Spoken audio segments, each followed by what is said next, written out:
ఈరోజు తమ అదృష్టాన్ని కూడా పరీక్షించుకోబోతున్నారు. మరి ప్రజలు ఎవరికి తీర్పు ఇస్తారా లేదనేది, ఎవరికి ఇస్తారు, ఎవరి వైపు మొగ్గు చూపుతారనేది పక్కన పెట్టేసేస్తే ఇక్కడ ఓట్లు వేసేటువంటి పరిస్థితి, ఇక్కడ దాఖలయ్యేటటువంటి ఓట్ల పర్సంటేజ్ చూసినప్పుడు ఆశ్చర్యాన్ని కలిగిస్తుంది, అసహనాన్ని కూడా కలిగిస్తుంది. ఎందుకు నేను ఈ మాట అంటూ ఉన్నానంటే, జూబ్లీహిల్స్ పరిధిలో, జూబ్లీహిల్స్ ప్రాంతంలో సుమారు 3,98,000 మంది ఓటర్లు ఉన్నారు. అంటే 4 లక్షల మంది ఓటర్ల వరకు కూడా ఇక్కడ ఓటు హక్కు ఉన్నటువంటి ఓటర్లు ఉన్నారు. ఈ ఓటు హక్కు ఉన్నటువంటి ఓటర్లు ఇప్పటి వరకు కూడా 40% ఓటు మాత్రమే పోలింగ్ అవుతూ వచ్చింది జూబ్లీహిల్స్ అసెంబ్లీ నియోజకవర్గానికి సంబంధించి. అంటే ఇప్పటికే 5 గంటల వరకు పూర్తవుతూ వచ్చింది. మహా అయితే పెరిగితే ఇంకొక 5%, 6% పెరుగుతుంది. అంటే ఓటర్ల టర్నౌట్ అంతా కూడా 46% వరకు మాత్రమే ఇక్కడ ఉండే అవకాశం ఉన్నట్టు కూడా అధికారులు చెప్తూ ఉన్నారు. నాట్ ఓన్లీ అధికారులు, మనం గతంలో జరిగినటువంటి ఏ ఎన్నిక జరిగి చూసుకున్నా కూడా ఇక్కడ అంతకు మించి పర్సంటేజ్ అయితే పోలే అవకాశం ఉండదు. అంటే హైదరాబాద్ లాంటి ఒక బాగా ఎస్టాబ్లిష్ అయ్యేటువంటి ప్రాంతము, ఎడ్యుకేటెడ్ ఉన్నటువంటి ప్రాంతము, సినిమా సెలబ్రిటీలు ఉన్నటువంటి ప్రాంతము, అలాగే పెద్ద పెద్ద ఇండస్ట్రీలు, పెద్ద పెద్ద వ్యాపారవేత్తలు ఉన్నటువంటి ప్రాంతంలో ఓటు హక్కు వేయడానికి కూడా అంత ఒళ్ళు బద్ధకమా? తమ ఓటు హక్కుని తాము ఉపయోగించుకోవడానికి కూడా అంత ఒళ్ళు బద్ధకమా? చదువుకు రానటువంటి వాళ్ళు, రోజు పనిచేసేటువంటి డైలీ లేబర్ అంతా కూడా క్యూ లైన్లో నుంచొని ఓటు హక్కును వినియోగించుకున్నటువంటి పరిస్థితిని మనం చూస్తూ వచ్చాము. ఒక గ్రామానికి వెళ్ళో లేదంటే ఒక నియోజకవర్గానికి వెళ్ళి మీరు అక్కడ చూడండి, అక్కడ క్యూ లైన్లో నుంచొని గంటలు తమ ఓటు హక్కు వినియోగించుకోవడానికి ప్రజాస్వామ్యబద్ధంగా ఉన్నటువంటి ఒక ఎన్నిక జరుగుతూ ఉన్నప్పుడు తమ ఓటుకు ఉండేటువంటి విలువను చూపించుకోవడానికి చాలామంది క్యూ లైన్లో నుంచొని పరిస్థితి కనిపిస్తూ ఉంటారు. సో ఈరోజు హైదరాబాద్లో ఉన్నటువంటి మీరు ఏ పోలింగ్ బూత్ అయినా వెళ్ళండి, జూబ్లీహిల్స్ ప్రాంతంలో ఉన్న ఏ పోలింగ్ బూత్ అయినా అండి, క్యూ లైన్లు బిజీగా ఉన్నట్టు, క్యూ లైన్ లో జనం నిలబడినట్టు మీకు ఏ ఫుటేజ్ చూసినా కూడా అలాంటి పరిస్థితి ఎక్కడా కూడా కనిపించదు. అంత దారుణంగా ఉన్నాయి. అంటే చాలా ఖాళీగా ఉన్నాయి. ఒకటి ఉంటుంది కదా, ఒక సామెత, షాపులో ఈగలు తోలుకుంటూ ఉన్నాము వ్యాపారం లేక అనేటువంటి ఒక సామెత ఏదైతే ఉందో, అలాంటి సామెతని ఈరోజు బూతుల్లో అధికారులు ఈగలు దోలుకునేటువంటి పరిస్థితి కనిపిస్తుంది. అంటే 4 లక్షల మంది ఓటర్లు ఉన్నటువంటి ఒక నియోజకవర్గంలో తమ ఓటు హక్కు వేయటానికి కూడా అంత ఒళ్ళుబద్ధకంగా ఉండి, తమ ఓటు హక్కును వినియోగించుకోవడానికి కూడా అంత ఒళ్ళుబద్ధంగా ఉన్నటువంటి ప్రజలని ఏమనాలి? మీరే కదా ఈ దేశానికి సంపద, మీరే కదా ప్రభుత్వాన్ని మార్చేది, మీరే కదా ప్రభుత్వాన్ని నిలబెట్టేది. అలాంటి మీ అమూల్యమైనటువంటి ఓటు హక్కును మీరు ఎందుకు ఉపయోగించుకోలేకపోతున్నారు? అలాంటి ఓటు హక్కు మీరు వేస్తేనే కదా మంచి నాయకుడు జనాల్లోకి వస్తాడు, తప్పు చేసే నాయకుడు ఓడిపోతాడు. ఈరోజు రాజకీయాలకు సంబంధించి ఇలాంటి పరిస్థితి రావడానికి, ఈరోజు రాజకీయాలకు సంబంధించి ఈ రకంగా అవినీతి పెరిగిపోవడానికి మీలాంటి వ్యక్తులే కారణం. ఓటు వేయనటువంటి వ్యక్తులు ఎవరైతే ఉన్నారో వాళ్ళందరే కారణం. జూబ్లీహిల్స్లో మనం జూబ్లీహిల్స్ అంటేనే ఒక కైండ్ ఆఫ్ హై స్ట్రక్చర్ ఉన్నటువంటి ఒక ఏరియా. ఏ చూసుకున్నా కూడా ఇక్కడ ఉన్నటువంటి పెద్ద పెద్ద బిల్డింగ్లు, పెద్ద పెద్ద ప్యాలెస్లు, పెద్ద పెద్ద కంపెనీలు మనం చూస్తూ ఉంటాం.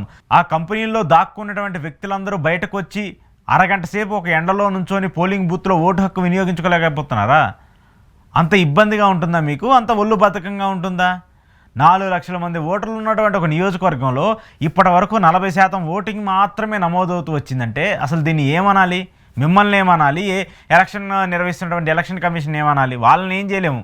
ఎందుకంటే వాళ్ళు అరేంజ్మెంట్స్ వరకు మాత్రమే చేయగలరు, కానీ మిమ్మల్ని తీసుకొచ్చి మరి ఓటైతే వేయించలేరు కదా. అది మనలో మనకు ఉండాలి, అది మనలో మనకు అనిపించాలి.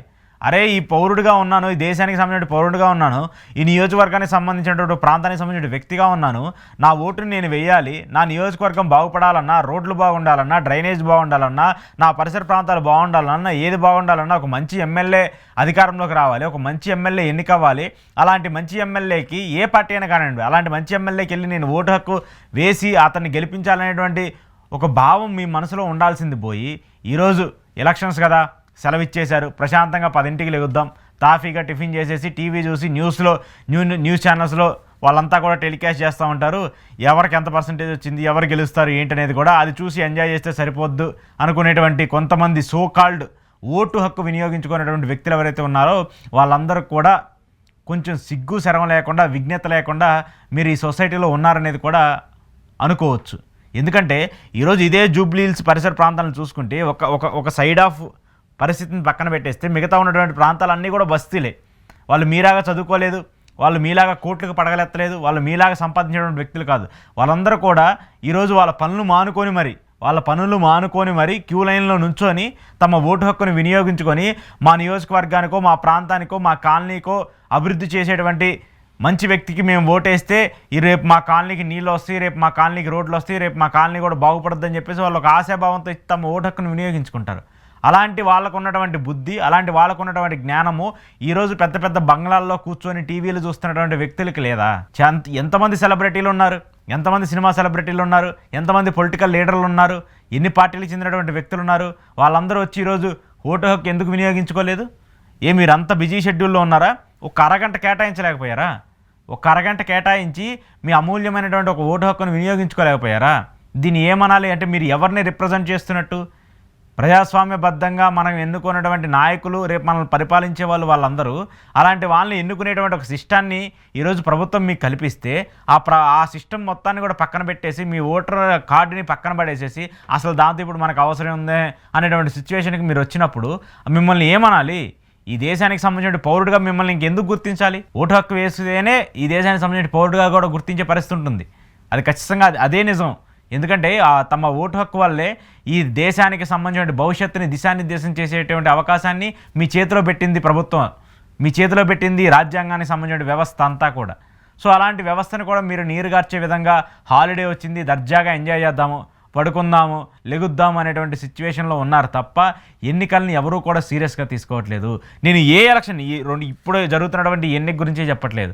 మొన్న 2023 అసెంబ్లీ ఎన్నికలు చూసుకున్నా, అంతకుముందు 18 అసెంబ్లీ ఎన్నికలు చూసుకున్నా, 14 చూసుకున్నా, 2009 చూసుకున్నా, ఎక్కడా కూడా ఈ నియోజకవర్గానికి సంబంధించి పర్టికులర్గా జూబ్లీహిల్స్ నియోజకవర్గానికి సంబంధించి ఇక్కడ 4 లక్షల మంది ఓటర్లు ఉంటే ఒక్కసారి కూడా 2 లక్షల ఓటర్లు టర్న్అవుట్ అవ్వాలి. అంటే 50% కూడా ఇక్కడ టర్న్అవుట్ అవ్వాలి. ఓటింగ్ పర్సంటేజ్ 50% కూడా ఓటింగ్ పర్సంటేజ్ టర్న్అవుట్ అవ్వలేదంటే వేసినటువంటి 50% అంతా కూడా కాలనీల్లో ఉండేటువంటి వ్యక్తులు, బోరబండ, యూసఫ్గూడ, రహమత్ నగర్ ఇలాంటి ఏరియాలో ఉండేటువంటి వ్యక్తులు మాత్రమే ఓట్లు వేసుకుంటారు. మిగతా ఉన్నటువంటి ఆ పైన ఉన్నటువంటి 2 లక్షల మందికి ఏమైంది? ఆ పైన ఉన్నటువంటి 2 లక్షల మంది ఓటర్లు అందరూ ఏం చేస్తున్నారు? సెలవుని ఎంజాయ్ చేస్తున్నారు.